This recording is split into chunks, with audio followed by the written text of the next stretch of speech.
مدینہ مانگتا تھا کہ ہندوستان میں کیسے آ گیا؟ تو میرے دوستوں اس کا جواب شاہ وسیع اللہ رحمۃ اللہ علیہ نے دیا کہ اللہ تعالیٰ کچھ اپنے ولیوں کو دنیا کے کونے کونے میں پھیلاتا تاکہ وہاں گناہ ہو اور اللہ کا عذاب آنے والا ہو، تو اس ولی کے صدقے میں اللہ عذاب کو روک دیتا ہے۔ یہ حضرت خواجہ قطب الدین بختیار کاکی رحمۃ اللہ علیہ کہاں پر مزار؟ یہاں ہندوستان میں۔ بولو کہاں پر؟ ان کا جب آخری وقت آیا نا، حضرت خواجہ قطب الدین بختیار کاکی، ہاں بختیار کاکی بہت بڑے اللہ کے، ان کا آخری وقت آیا، بالکل آخری وقت کا ایک کاغذ لاؤ، کاغذ لاؤ، کاغذ اس زمانے میں جیسا بھی کاغذ تھا کاغذ دیا، آپ نے لکھا کہ 4 وصیتیں لکھتا ہوں۔ حضرت خواجہ قطب الدین بختیار کاکی نے فرمایا 4 باتیں لکھتا ہوں، یہ 4 باتیں جس میں ہوئے وہ میرے جنازے کی نماز پڑھانا، ورنہ مجھے ایسے ہی دفن کر دینا۔ اللہ اکبر۔ حضرت خواجہ قطب الدین بختیار کاکی نے 4 بات، کیا بات لکھی معلوم؟ سب سے پہلی بات لکھی، میرے جنازے کی نماز وہ آدمی پڑھائے جس کی تکبیر اولیٰ کبھی فوت نہ ہوئی ہو، یعنی نماز میں پہلی وقت میں آ گیا ہو۔ نمبر 2، میرے جنازے کی نماز وہ پڑھائے جس کی اثر کی 4 رکعت سنتیں کبھی نہ چھوٹی ہو، فرض نہیں، 4 رکعت اثر کی۔ تیسری بات، میرے جنازے کی نماز وہ پڑھائے کہ بالغ ہونے سے لے کر اب تک اس کی تہجد کی نماز نہ چھوٹی ہو۔ اور نمبر 4، میرے جنازے کی نماز وہ پڑھائے جس میں کسی عورت کی طرف غلط نگاہ اٹھا کر دیکھا نہ ہو۔ حضرت خواجہ قطب الدین بختیار کاکی اللہ کو پیارے ہو گئے، وہ پرچہ رہ گیا، اعلان ہو رہا ہے۔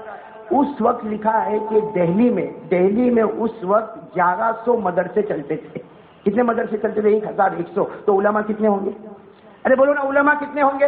حافظ کتنے ہوں گے؟ قاری کتنے ہوں گے؟ پڑھنے والے بچے کتنے ہوں گے؟ اور وہاں اعلان ہوتا ہے خواجہ قطب الدین بختیار کاکی کا جنازہ رکھا ہے، تیار ہے، لیکن جنازے کی نماز وہ پڑھائے گا جس کے اندر 4 باتیں ہوگی، تکبیر اولیٰ کبھی فوت نہ ہوئی ہو، ارے کسی عورت پر غلط نظر نہ ڈالی ہو، اصل کی 4 رکعتیں سنتیں نہ چھٹی ہو، اور بالغ ہونے سے لے کر اب تک تہجد کی نماز قضا نہ ہوئی ہو، وہ آدمی آ جائے۔ میرے دوستوں لکھا ہے عصر کے وقت میں یہ جنازہ رکھا تھا، دوسرے دن ظہر کا وقت ہو گیا اور لوگ پریشان ہیں کہ حضرت کا جنازہ رکھا ہے، حضرت کا جنازہ رکھا، کون پڑھائے گا؟ ظہر کی نماز کے بعد ایک شخص آ رہے، چہرے پر یوں چادر ڈالے ہوئے آ رہے اور سب کو کہہ رہے حج جاؤ، نماز پڑھانے والا آ چکا ہے، نماز پڑھانے والا آ چکا، نماز پڑھانے والا آ چکا۔ لیکن کیا کیا؟ جب قریب آئے، خواجہ قطب الدین بختیار کاکی کا مبارک جنازہ رکھا تھا، قریب آئے، اپنا سر ان کے سینے پر رکھ دیا، اپنا سر ان کے سینے پر رکھ دیا اور کہا حضرت جاتے جاتے میرے راز کو کیوں کھولنا چاہتے ہو؟ حضرت جاتے جاتے میرے راز کو کیوں کھولنا چاہتے ہو؟ لیکن اب تو راز کھل ہی گیا، اب تو راز کھل ہی گیا، صفے لگا دو، وضو کر لو، جنازے کی نماز پڑھانے والا آ گیا۔ اور پھر جب وہ مڑے ہیں تو سب حیران ہو گئے۔ اس وقت ہندوستان کے بادشاہ شمس الدین التمش رحمۃ اللہ علیہ، کون تھے؟ بولو کون تھے؟ شمس الدین التمش رحمۃ اللہ علیہ، جنہوں نے کھڑے ہو کر کہا میرے شیخ یہاں پر ہے، ان کا جنازہ رکھا، میں اللہ کی قسم کھا کر کہتا میری نظر کبھی کسی عورت کی طرف غلط نہیں اٹھی ہے، میری عصر کی 4 رکعت سنتیں کبھی قضا نہیں ہوئی ہے، اور جب سے میں نے ہوش سنبھالا پورے ہندوستان کی حکومت کو سنبھالا، لیکن میری تہجد کی نماز قضا نہیں ہوئی ہے، میری تہجد کی نماز قضا نہیں ہوئی، عصر کی 4 رکعت سنتیں نہیں ہوئی، تکبیر اولیٰ میری قضا نہیں ہوئی۔ میرے دوستو میں آپ سے پوچھنا چاہتا ہوں، وکیل ہوگا، ڈاکٹر ہوگا، بیرسٹر ہوگا، لائر ہوگا، مگر ہندوستان تو نہیں سنبھالتا ہوگا۔ ارے بولو نا، ہندوستان تو نہیں سنبھالتا ہوگا نا۔ میں لائر رہوں گا تو مجھے کورٹ کو سنبھالنا ہے، ایک میجسٹریٹ ہے مجھے ایک کورٹ کو سنبھالنا ہے، ارے ہائی کورٹ کو سنبھالے، نچلی کورٹ کو سنبھالے، سپریم کورٹ کو سنبھالے، ڈاکٹر ہے ہاسپٹل کو سنبھالے، ارے ایک ہاسپٹل، میری حکومت یہاں چلی یہاں ختم ہو گئی، وہ شمس الدین التمش کی حکومت پورے ہندوستان میں مشرق سے مغرب اور شمال سے جنوب، لیکن تہجد کی نماز قضا نہیں تھی، اچھا کی 4 رکعتیں سنتے تو وہ زیادہ بیجی تھے کہ ہم لوگ زیادہ بیجی ہیں؟ ارے بولو نا، بیجی کون زیادہ ہے؟ میرے پیارو، یہ شیطان کا بہت بڑا دھوکہ ہے، اللہ کی قسم بہت بڑا دھوکہ ہے۔ ہاں یہ داڑھی نہیں رکھتے، داڑھی ربیع الاول مہینہ ہے، یہ سب کام کرنا، ارے یہ کام کر جس سے نبی راضی ہو جائے، 5 وقت کی نماز پڑھ لے۔ ہاں کہتا میرا جو جاب ہے نا، میں جس جاب پر آیا ہوں اس جاب پہ داڑھی رکھے تو اچھا نہیں لگتا، اور کیا کہتے ہیں وہ ہماری اصل میں غیروں سے ملاقات بہت ہوتی ہے نا، تب داڑھی والا جاوے تو ذرا شرم آتی۔ میرے دوستو جب آپ یہ سوچتے ہو، اللہ کی قسم کھا کر کہو کہ ایمان باقی ہے کہ ختم ہو چکا ہے؟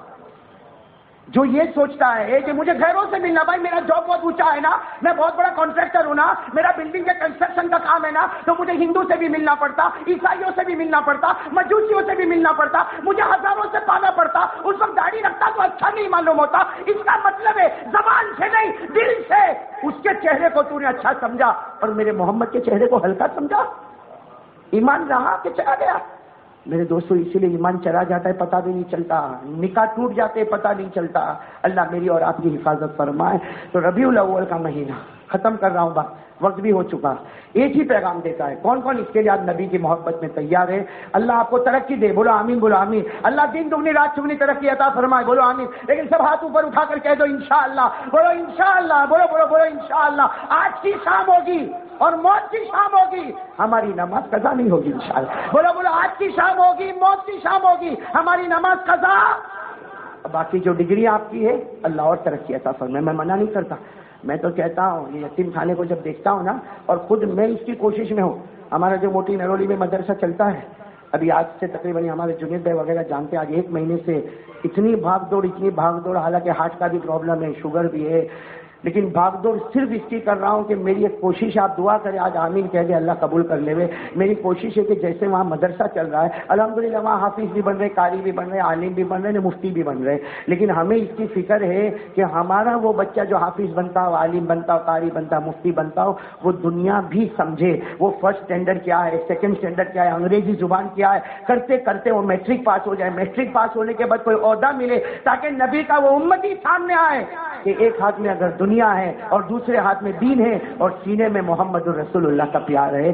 ایسے بچے ہم چاہتے ہیں، اور الحمدللہ یتیم خانے میں یہ محنتیں ہو رہی ہے، ٹیکنالوجی کی محنت ہو رہی ہے اور دین کی محنت ہو رہی ہے، دنیا کی ہم یہاں دیکھتے تو دعا کرتے اللہ تعالیٰ اسے قبول فرما لے، اللہ اس کے ذمہ داروں کو بھی قبول فرما لے۔ وہ ہمارے انیس بھائی کل آئے تھے میرے پاس کہ میں نہیں آ پاؤں گا، خیر وہ نہ آئے کوئی بات نہیں، لیکن ہم تو دل و جان سے دعا کرتے ہیں اللہ اس یتیم خانے کو آباد بنائے۔ اور یتیموں کو تو میں ہمیشہ کہتا ہوں مایوس نہیں ہونا چاہیے۔